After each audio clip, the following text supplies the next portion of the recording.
Hello and welcome to the session on deep learning for brain images. My name is Julia Hoerner and I'm working at MathWorks in Cambridge, UK. I'm a deep learning academic liaison manager and I'm helping academics around Europe to include deep learning into their curriculum and support them with all AI-related projects and research. In today's session, I would like to introduce you to deep learning, and we will have a look at some fundamentals. Then I'd like to show you an example how deep learning can be used with MRI images. And at the end, I'll provide you some resources on further training and some examples specifically for medical application.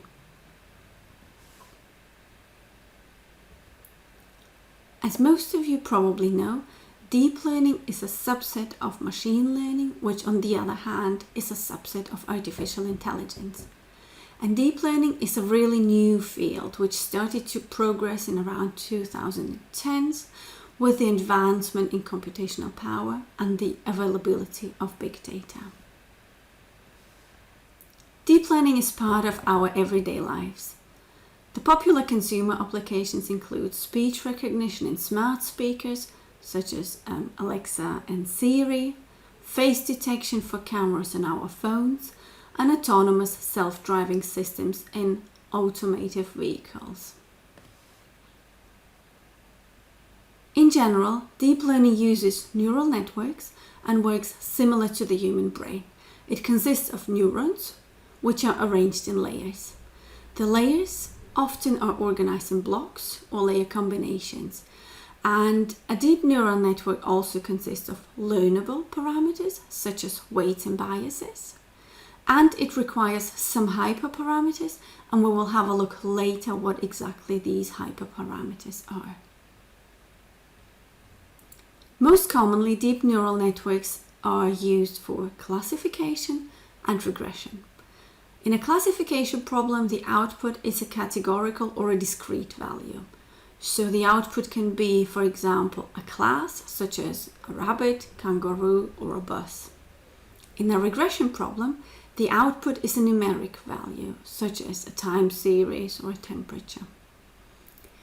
Deep neural networks can also be used for generating things, and you probably have heard about deep fake or similar, where faces are generated or some fake news. But we are not going to go into detail about this type of deep neural networks, and we will focus on neural networks for classification. With images, a special type of deep neural networks is used, namely a convolutional neural network or a CNN. A CNN is mostly used for classification of images, but can also be used for regression or even feature extraction. The neurons within a CNN are not fully connected to all previous and future neurons, but only to some local regions, and you call them receptive fields. Essentially, a convolutional neural network looks for patterns. During the training period, the network chooses randomly some patterns and tries to identify them in an image. So if you have a look at that video,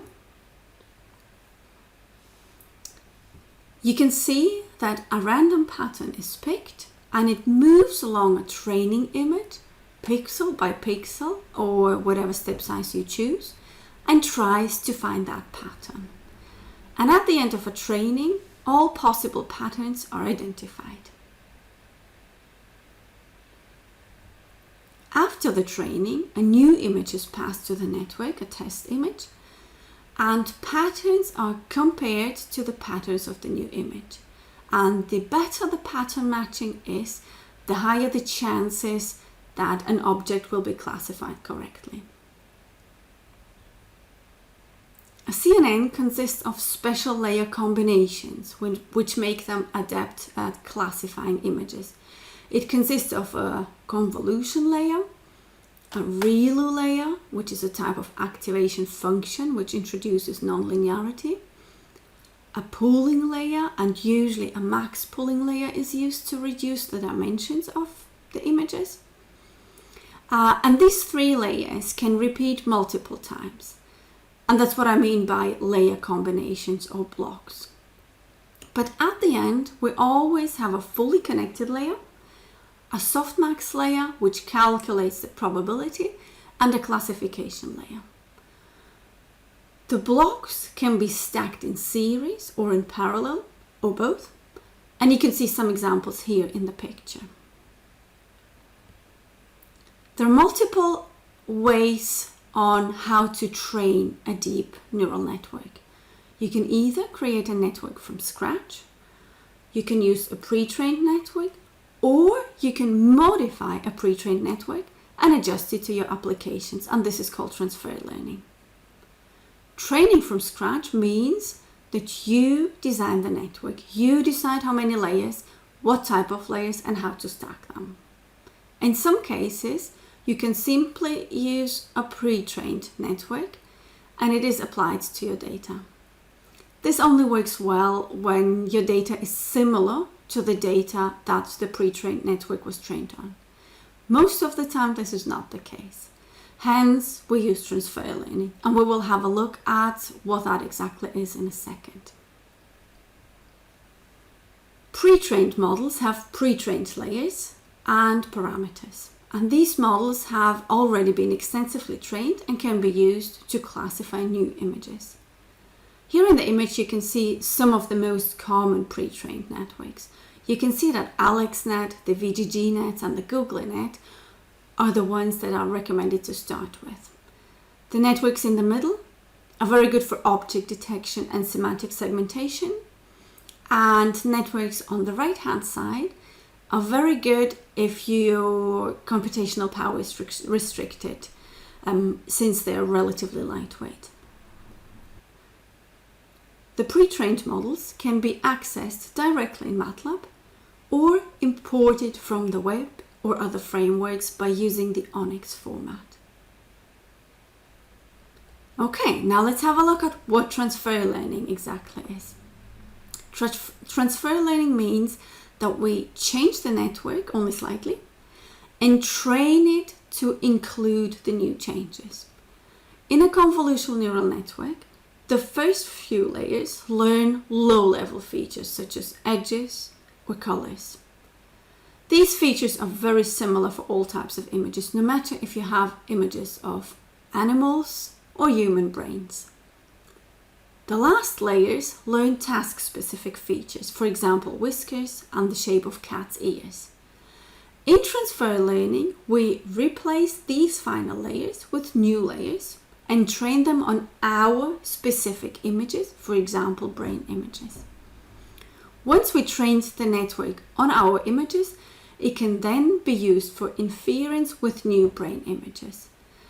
And this process can save time and computational power, and can also be beneficial if you don't have the specific knowledge of the network architecture. And this is exactly what we will be applying in our exercise. The code for this exercise is available on our webpage. However, today I would like to show you an alternative way on how this exercise can be executed.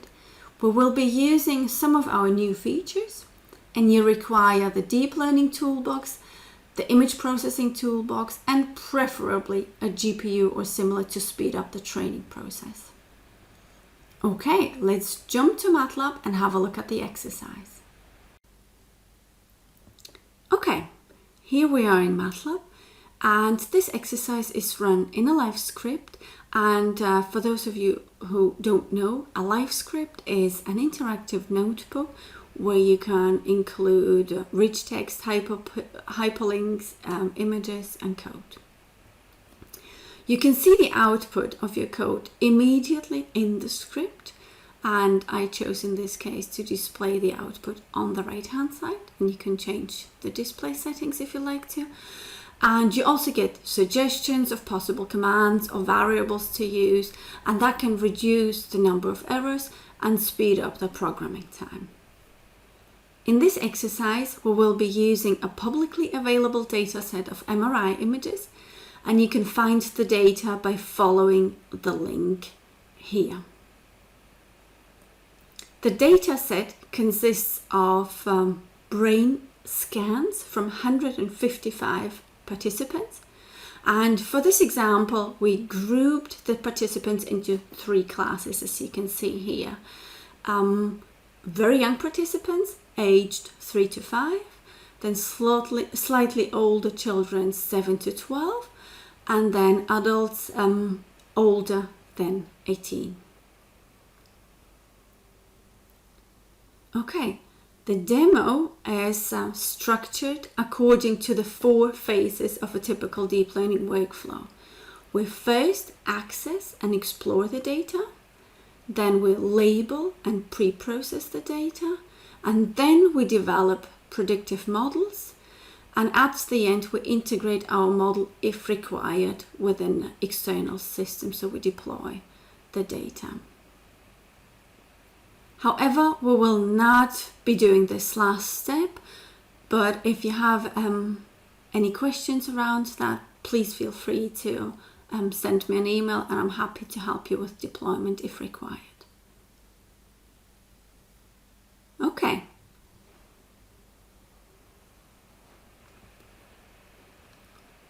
Okay, so the first step is to load the data and to visualize it.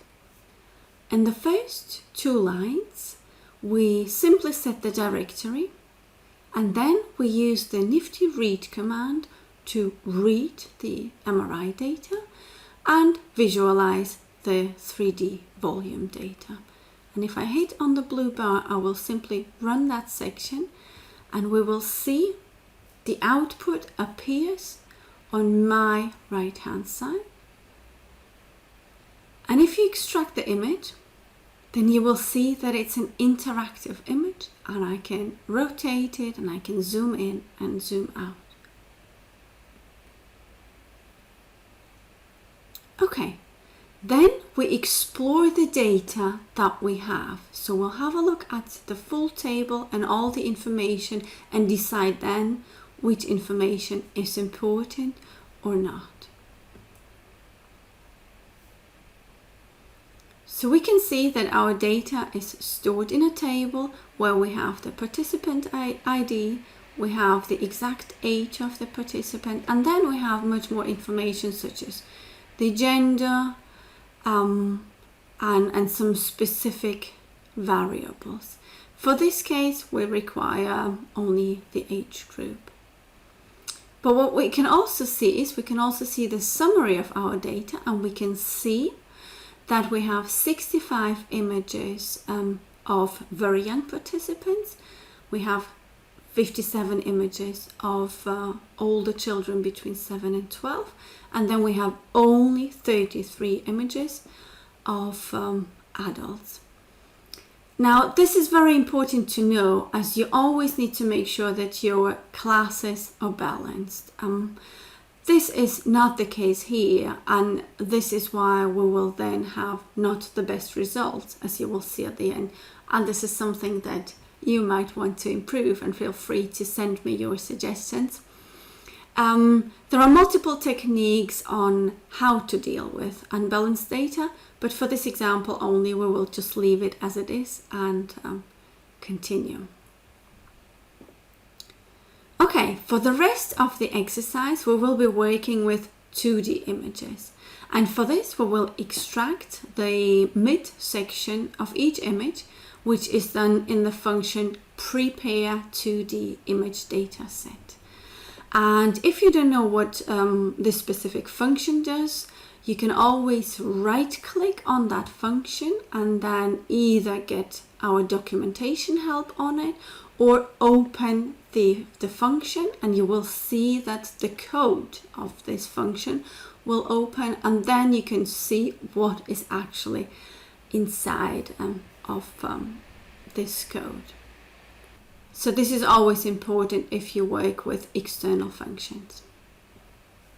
Executing this section will also show us some examples of our 2D mid slices.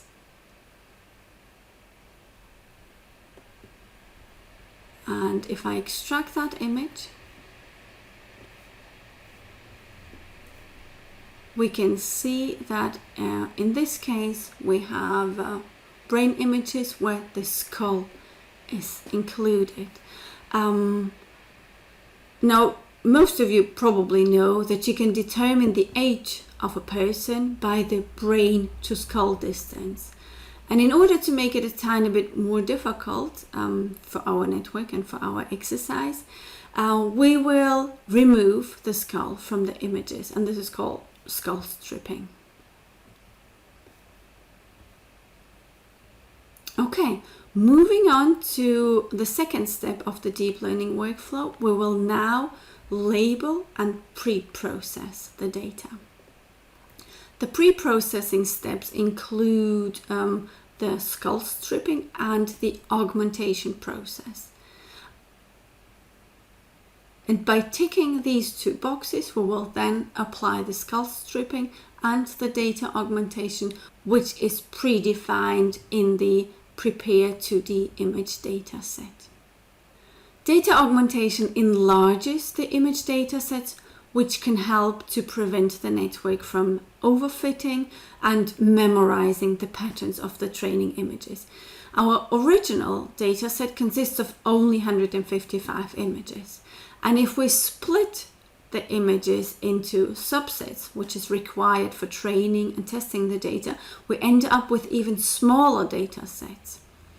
Enabling the data augmentation option doubles the data set size by adding copies of images which are rotating by 180 degrees, as can be seen in the function Prepare 2D image data set. Performing data augmentation before training is considered as offline augmentation, and the data will appear in the workspace. Later, we will perform online data augmentation during the training process, which will not appear in the workspace.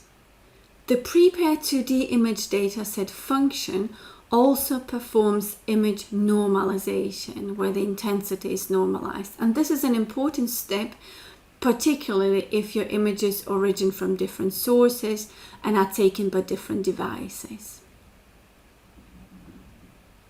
In order to label the data, we can use data store command with the addition include folder names as label sources, as you can see here at the end of this command.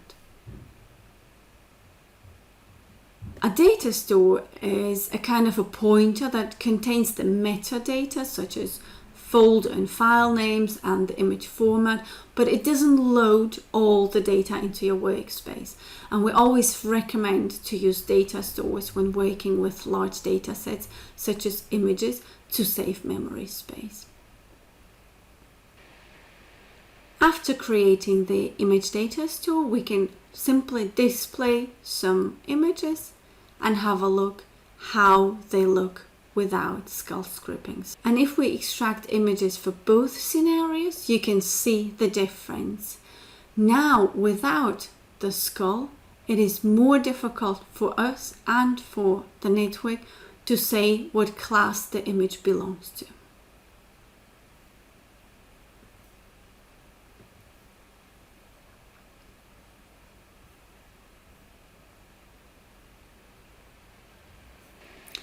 When developing a network, at least two different data sets are required: a training data set and a test data set.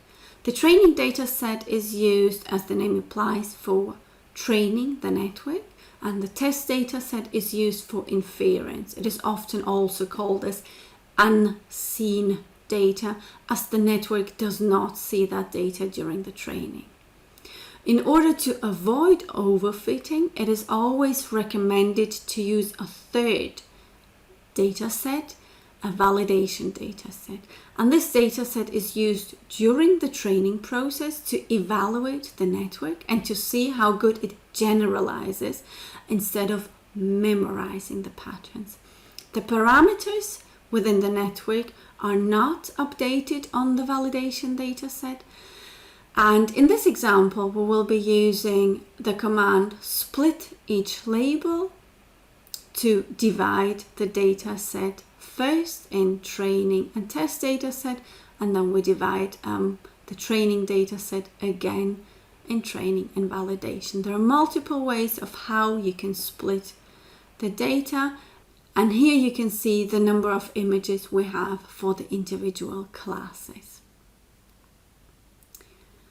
Now that we've prepared our data set, we can develop a predictive model. And in the first step, I'd like to show you what happens when we use a pre-trained network without any modification. So we will load a ResNet 18, which is a CNN, and was trained on more than 1 million images from the ImageNet database. The network consists of 18 layers, hence ResNet 18, and it was trained on 1,000 categories, such as keyboard, mouse, pencil, and a lot of different animals. And each pre-trained network requires images to be of a specific size. The information can be found in the very first layer, and that is what we're trying to extract in the line 65. And we use then this information to resize our images. And then we can simply use the command classify to classify one of our images. Let's run this section and see what the network predicts. Looking at the output, we can see that our image was predicted as chambered nautilus. Now, most of you probably know that this is not correct. And for those of you who don't know, this is a chambered nautilus. We can see why the network thought it was it, but we can also see that this network was not trained on brain images, and hence it does not recognize it. And this is where we now will apply transfer learning. If you remember, in transfer learning, we keep the first layers of a pre-trained network and replace the last 3 layers with the new ones. The exercise you can find on our webpage uses a programmatic approach. And today I'd like to show you a different, a more efficient approach using an app. In order to replace the last 3 layers, we will be using a deep network designer app. This is a relatively new feature which allows you to interactively design and train a network. And you can either type the command deep network designer, or you can simply access it in the apps tab. And if you click on the drop-down menu, you will find the Deep Network Designer in the Machine Learning section. The very first page of the designer is similar to Microsoft applications such as Word or Excel, where you are asked if you want to use a blank document or load a template. And in our case, we are asked if we want to use a blank network or if we want to use a pre-trained network. For this exercise, we will choose the ResNet 18 network. If you are using the Deep Network Designer for the first time, you will have to install an add-on for each suggested network except for the AlexNet. There will be an instruction how to install the add-on, which is, of course, for free. So once you install the add-on, you can open the ResNet and you can see the structure of the network with its 18 layers.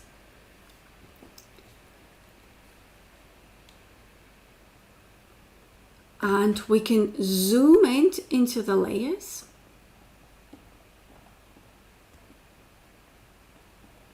And we can see what the individual layers contain.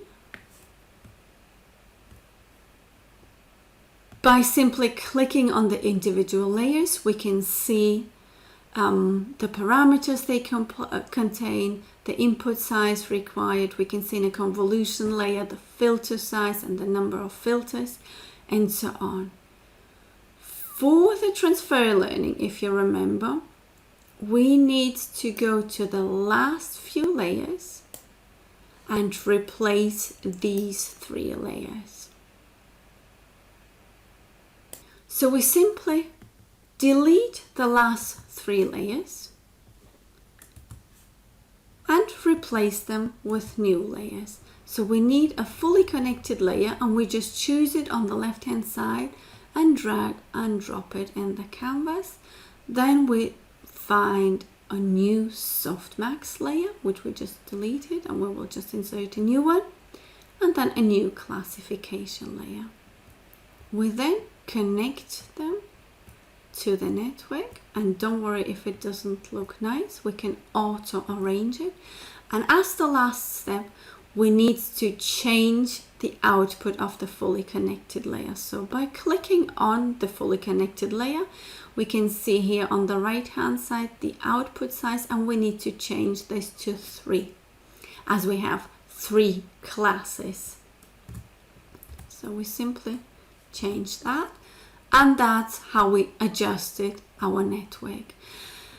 A very handy tool of this app is the analyzer, where you can analyze your network and see if there are any errors. So for example, if a layer is missing, you would see that in the analyzer. We can see here that we have 0 errors in our new network.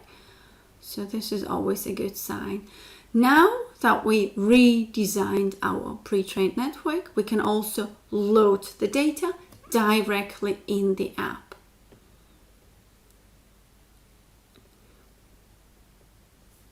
We can import our data by clicking the Import Data tab. And then we can import our data either from folder, as you can see, or from the workspace. And that's what we will do now. If you remember, we split our data sets into 3 subsets, and we will simply find our training data set here. And now we can also perform the online augmentation, as I mentioned earlier. We will randomly rotate our image from -30 to 30 degrees. And that will increase our data set during the training, but it will not load the additional images into the workspace. Now we can load the validation data set, and you can see that it is suggested that you can split the data within the app. However, we already split the data, so we will load it from the workspace, and we called it val images. So we will simply load that from our workspace. You can also see the information here that the images will be resized during the training to match the network input size. So we can skip this step here, and it will automatically be done within the app. Okay, now we can import the data and visualize our training and data set by class. As we already know, and this is a problem that we really need to address in order to increase our accuracy. Our data set, our training data set, is unfortunately not balanced, and the same applies for the validation, as we see here. As I said, we will not deal with this problem in this exercise, but please feel free to address that and send me your results. I'm always curious to see how your accuracy then will increase. Okay, once we loaded the data, we can now proceed to the training step. Before we train the data, we need to select the training options. And as you can see, the steps that you have to follow are always suggested in the app, so it is very easy to follow it. So we select the training options here. And these are the hyperparameters that I was talking about earlier. So these are the parameters that the user need to set before training the data. These parameters are not updated during the training, and today we will change the initial learn rate. So we will reduce the initial learn rate so the network learns slower. We will also change the validation frequency. We will set it to 4, and that means that our validation data set will be run 4 times during the training. We will also set the number of epochs to 15, and an epoch is our full training data set. So if I set the number of epochs to 15, that means our training data set will be run 15 times during the training. And then we set the mini batch size to 53, and there are multiple ways how to calculate the hyperparameters, and I refer you to the literature. But a mini batch size is a subset of our training data on which the hyperparameters are updated. So during one epoch, the training sees 53 images, updates the weights, and then continues further. So the weights are updated more often. That takes time, but it increases the accuracy.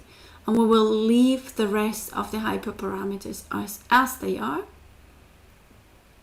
And now we can simply train the network by hitting the train button. Once the network starts to train, you can see the training progress, and I always recommend to monitor the training progress as it gives you indication on how to tune your parameters.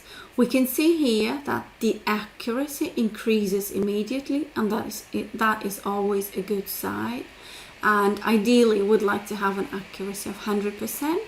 And we can also see that the loss reduces immediately and decreases to almost 0, and that's exactly what we want to have. We can also see 2 lines, blue, red, and then a black line. The blue and the red lines are the lines of our training data set, and the black line is the line of our validation data set. We can also see here, once the network is done, the final validation accuracy is calculated, and in my case, I have an accuracy of around 90%. You can also see here that I am using a single GPU, and with my GPU, the training took about 40 seconds. And this is the reason why we always recommend to use a GPU. If you are not using a GPU, please let me know how long it will take, as I've never tried it, and it will be very interesting to see how long that takes. By default, a GPU is used for training if one is detected, and if not, then it is trained on a CPU, which will then take much longer.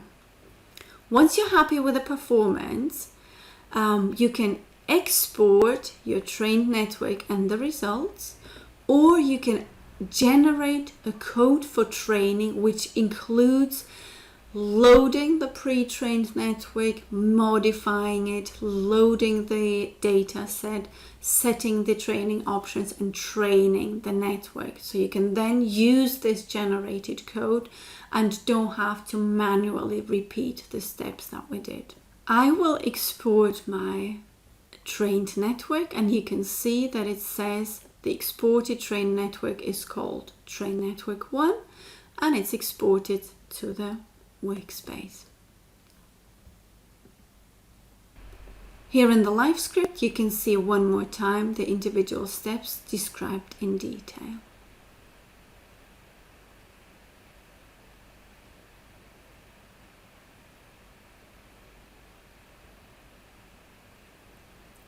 Okay, what I'd like to do quickly is to rename my trained network to MRI Net. Okay, now we can use the pre-trained network and perform brain classification on our test images. Now, before we start with a classification, we need to perform the same data augmentation with a test image as we did with the train and validation data set in the app, if you remember.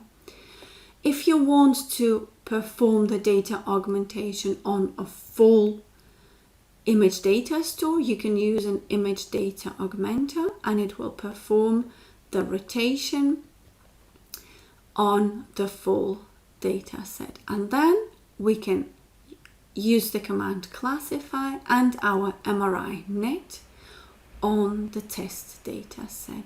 We can then calculate the test accuracy, and we can also display a confusion matrix. So if I have a look at my output, we can see that the accuracy of my test data is around 87%, and we can also have a look at the confusion matrix. A confusion matrix always gives you an indication about where the network got confused and which classes were misclassified. So we can see that our network confused the younger ages. So we can see that the images of slightly older children were classified 2 times. And we can also see that the images of the very young children were also classified. But for the network, it was very clear which images belong to the adults, as no images for this group were misclassified. And this is always a good indication of how to improve the performance of your network. In order to understand how a network achieves good accuracy, it can be very useful to see which features of the test images are important for the classification.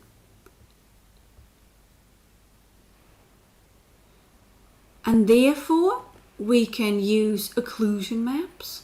So we created a helper function, which is called view occlusion sensitivity maps, which performs exactly the step described. So if we run that code, we can see which areas the network thought as important to classify this image. We can see here the accuracy of the images, the confidence interval of the individual images, and we can also see the areas that the network thought are important for the classification. And here already we can see some problems that the network encountered, and this is also reflected in the middle image where the confidence is relatively low. Now you can also visualize the same occlusion sensitivity maps for older class, for example. So we can just change the class to adults, for example, and run the section again. Here we can see that the confidence is relatively high, and we can also see specific area where the network thought are of high importance for the classification. Okay, the last step of the deep learning workflow is to integrate your model with a system. You can automatically generate C code and integrate into a standalone app or onto an external device. I will not go into detail here, but as I said, if you have any questions, please feel free to send me an email, and I will do my best to try to find a solution. Okay, so let's summarize what we did in the exercise. We followed the 3 of the 4 workflow steps. We accessed the data by using the nifty command, and we explored the data by visualizing the 3D volumes and then the 2D mid-slice images. And we had a look at the data structure and extracted only the important information, such as the age of the participant. We then prepared the data by applying skull stripping, and we increased the data set by augmenting the original data. we used the data store function to label our data, and we used the Deep Network Designer app to import a pre-trained network. In the Deep Network Designer, we then adjusted the hyperparameters, and the training was accelerated by using a GPU, which reduced the training time to 40 seconds. At the end, we visualized the activation maps in order to understand which features were considered as important by the network. We did not do the last step, but as I said, if you have any questions regarding the deployment, please feel free to send me an email. If you're looking for a more in-depth course on deep learning, I would recommend to do the free 2-hour online course, and you can find more information on our webpage. You will also find other examples using deep learning for medical applications. We have an example on using X-ray images, and this is a very current example on COVID-19 detection. We also have an example on detecting lung cancer, and we have an example on 3D brain tumor segmentation, which is a slightly more advanced example. And last but not least, I'd like to mention that with your license, be it the university license, a commercial license, or a private license, you always acquire our support. So we can support you with training. If you need some specific training on medical imaging, for example, or any other application, please feel free to contact us, and we will then together have a look at how we can adjust the training to your needs. We also provide consulting and guided evaluations for our commercial partners, and we of course provide technical support. And this is, as I think, one of the biggest advantages of MathWorks. If you have any questions before spending a lot of time online going through different forums and trying to find a solution for your problem, you can always contact us, and we will always try to find a solution for your specific problem. Okay, thank you very much for your interest in this topic, and I'm looking forward to hearing from you on your ideas how you can use deep learning in your field, and maybe on some ideas how you can improve this specific example and increase the accuracy. Thank you.